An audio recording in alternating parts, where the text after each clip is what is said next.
Merancang teknik tes dan non-tes, melakukan validitas dan reliabilitas tes. Tes formatif. Apa sih tes formatif itu? Tes formatif atau formative test juga disebut sebagai tes pembinaan yang diselenggarakan pada saat berlangsungnya proses belajar mengajar, diselenggarakan secara periodik, isinya mencakup semua unit pengajaran yang telah diajarkan. Tes yang dilakukan pada setiap akhir pembahasan suatu pokok bahasan per topik. Contohnya ada pada gambar sebelah kanan. Kemudian tes sumatif. Tes sumatif adalah penilaian yang dilakukan tiap akhir semester atau dengan kata lain catur bulan, setelah para siswa menyelesaikan program belajar dari suatu bidang studi atau mata pelajaran tertentu selama satu periode waktu tertentu pula. Contohnya ada di gambar.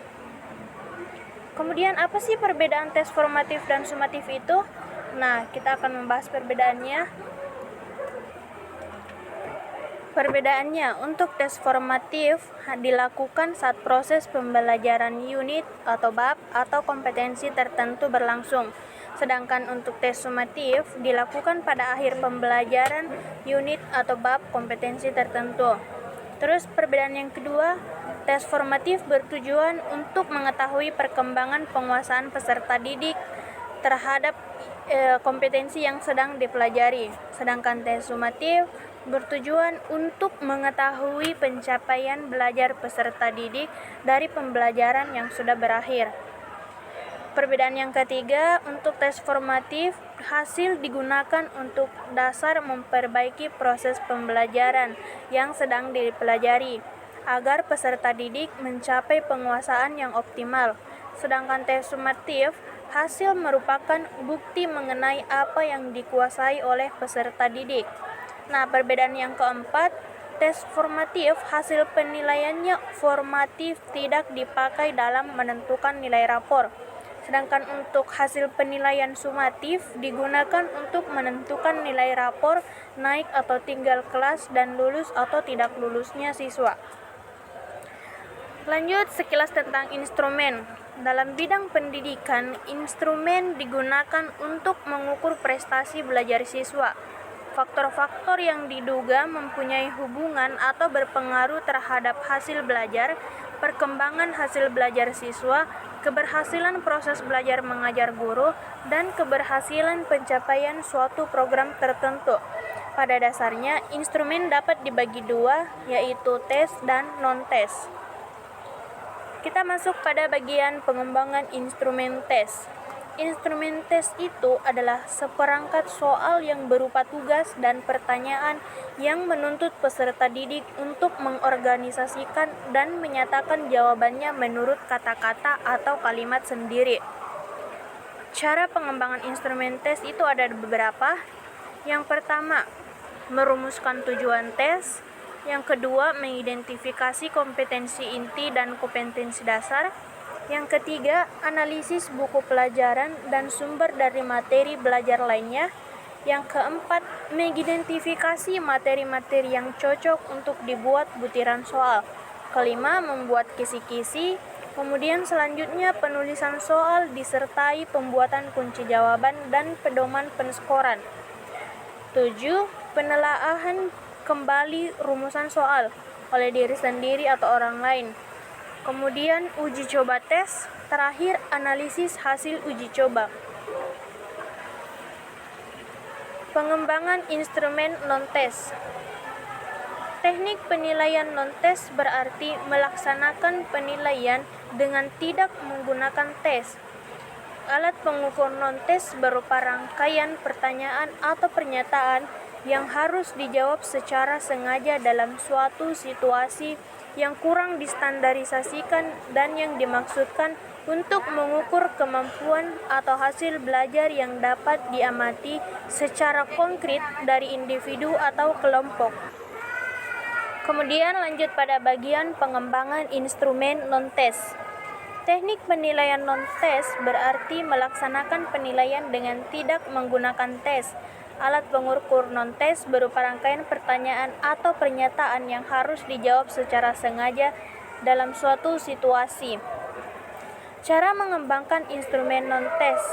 Ada 11 cara. Yang pertama, menentukan spesifikasi instrumen yang terdiri atas tujuan dan kisi-kisi penilaian.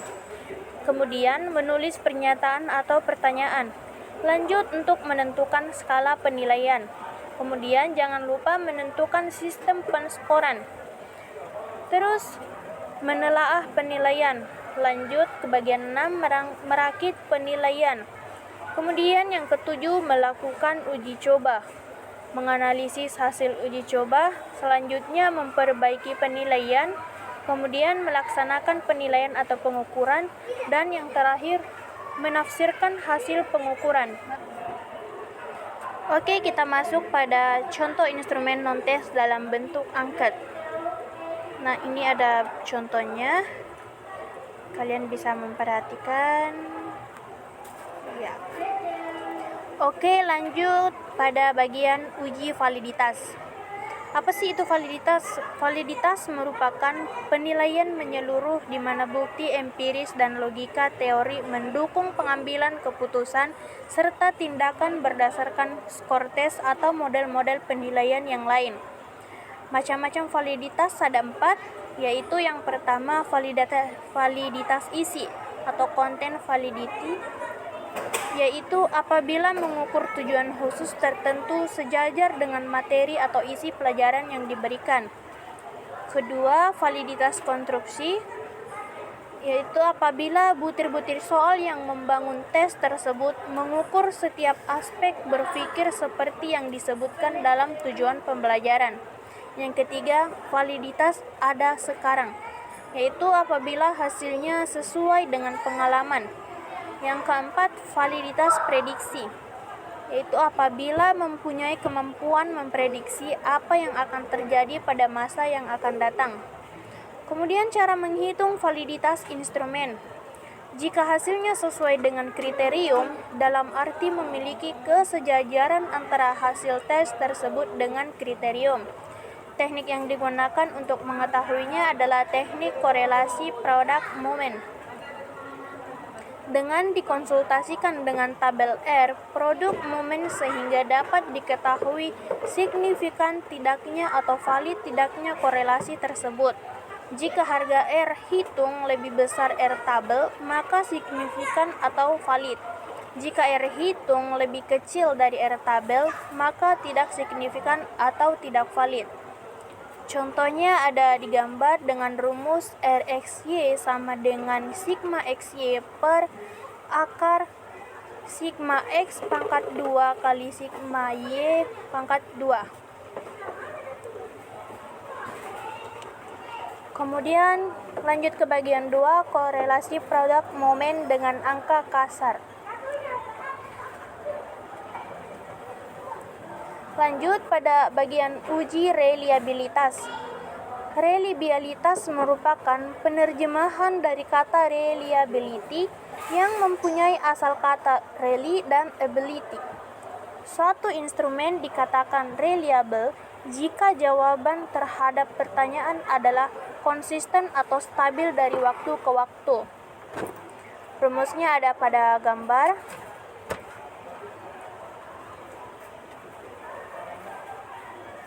Kemudian masuk kepada bagian uji taraf kesukaran.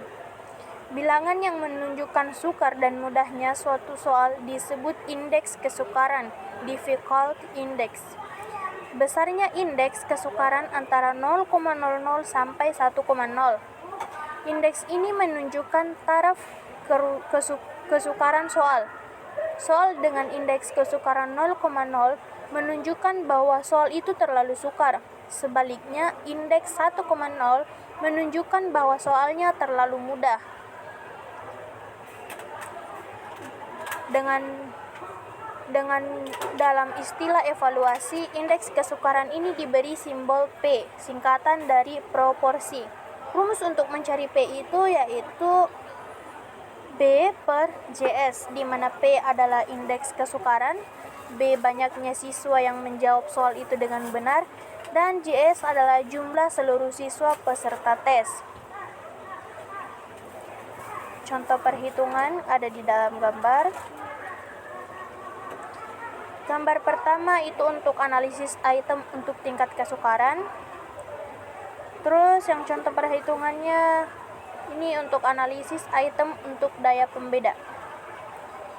Kemudian lanjut pada bagian terakhir, analisis pengecoh atau distraktor. Tes pilihan ganda memiliki satu pertanyaan serta beberapa pilihan jawaban. Di antara pilihan jawaban yang ada, hanya ada satu yang benar. Selain jawaban yang benar tersebut adalah jawaban yang salah. Jawaban yang salah itulah yang dikenal dengan distraktor atau pengecoh. Pertanyaan atau pertanyaan item, kemudian alternative option. Tujuan utama dari pemasangan distraktor pada setiap butir item soal pada contoh di atas, agar dari sekian banyak orang yang mengikuti tes hasil belajar ada yang tertarik atau terangsang untuk memilihnya, sebab mereka menyangka bahwa distraktor yang mereka pilih merupakan jawaban yang betul. Sekian dari materi yang saya bawakan. Terima kasih. Wassalamualaikum warahmatullahi wabarakatuh.